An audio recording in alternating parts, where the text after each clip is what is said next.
Hello, my name is Gino Francesconi. I'm the director of the Archives and the Rose Museum at Carnegie Hall. And today we're going to talk about the Philadelphia Orchestra, which is a real honor. It's one of the great orchestras in the world. It was founded in the year 1900 by the conductor Fritz Schiele. And by 1902, they had already come to Carnegie Hall to do their first performance.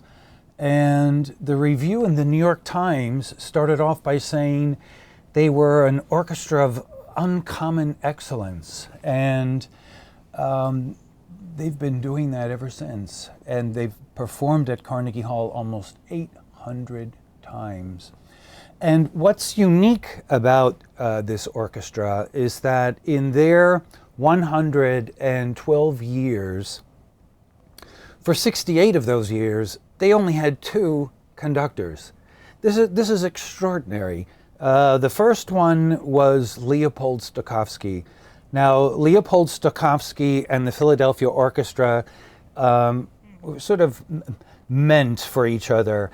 And we have a wonderful shot here where he's autographed to Carnegie Hall, and it's a perfect pose. He was continuously experimenting. And almost single-handedly, he developed something called the Philadelphia sound. Well, he did something called free bowing, which meant he told the string players, bow how you feel.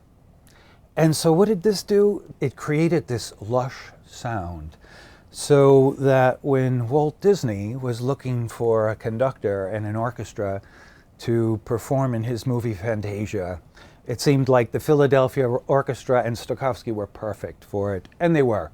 When Stokowski left the orchestra, another conductor by the name of Eugene Ormandy arrived, and he stayed with the orchestra for 44 years, unprecedented. And in our archives, one of our treasures is one of his batons, actually. I think it's the last baton he ever used here at Carnegie Hall. So it's a remarkable stretch of flawless performance. And they've had a very long relationship with Carnegie Hall, coming here every year since 1902. When the city of New York purchased Carnegie Hall in 1960, the Carnegie Hall Corporation was founded, and it was at that point that the hall itself began producing concerts. The very first concert that Carnegie Hall produced was a tribute to Jack Benny, as thanks for all the work that Jack Benny did to try to help save Carnegie Hall from demolition. And it was with an all-star cast: Benny Goodman, Van Cliburn, Roberta Peters. And who was the orchestra backing them up? Eugene Ormandy and the Philadelphia Orchestra. Then, when Carnegie Hall began producing its own events on a regular basis, the very first subscription concerts were with Eugene Ormandy and the Philadelphia Orchestra. And in 1980, when Eugene Ormandy retired, Riccardo Muti became their next music director.